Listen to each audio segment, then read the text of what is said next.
Welcome to On the Beat, everyone. I'm over here with the man himself, Mr. Robert White from Robert's Apothecary, and today we're talking about osteopenia and osteoporosis. How are you, my friend? I'm good. Okay, tell me the difference of those two issues. These are conditions where people are losing minerals in their bones, and osteopenia is the beginning of bone loss, and osteoporosis is when there's been significant bone loss. And you see that primarily in the elderly, and it's where if they happen to fall, they will more easily break a bone. I got you. Hip, for example. Yeah. All right. I want to ask you, and it's probably a different answer for just about every age. When would we start to see or notice our bone deficiency aging? Is that the right terminology? Good terminology. Probably in the 60s, and Right. particularly in small-framed women. That's where you begin to see it first.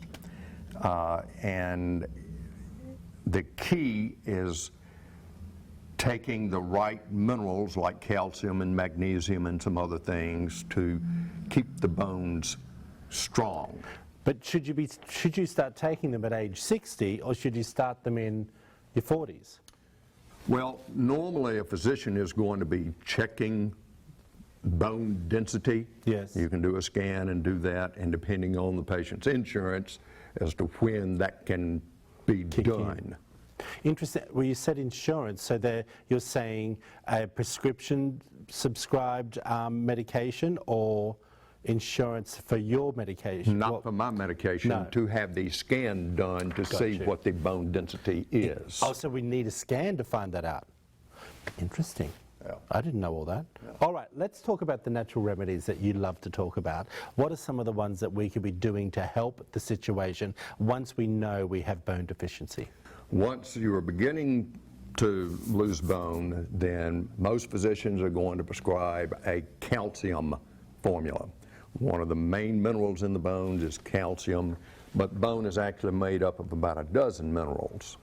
If we take calcium just by itself, a lot of that calcium is going to soft tissue like the blood vessels, and it's beginning to constrict those blood vessels with buildup. So magnesium, vitamin D, vitamin K will get the calcium to go more to bone than to soft tissue. Gotcha. Interesting you said vitamin K. It's a vitamin that not very many people know about. That's right. Why? What is vitamin K for? Well, vitamin K is, you think of it for clotting.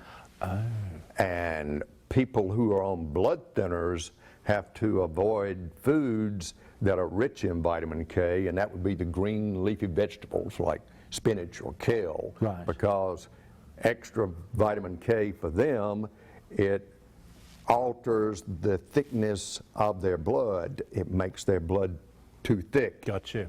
I want to ask you, when we come into a store like yours and we decide to go on these type of tablets or alternatives, how do we know the right amount to be taking? Because just because it says 2 a day on the bottle doesn't mean it's the right amount. Good point.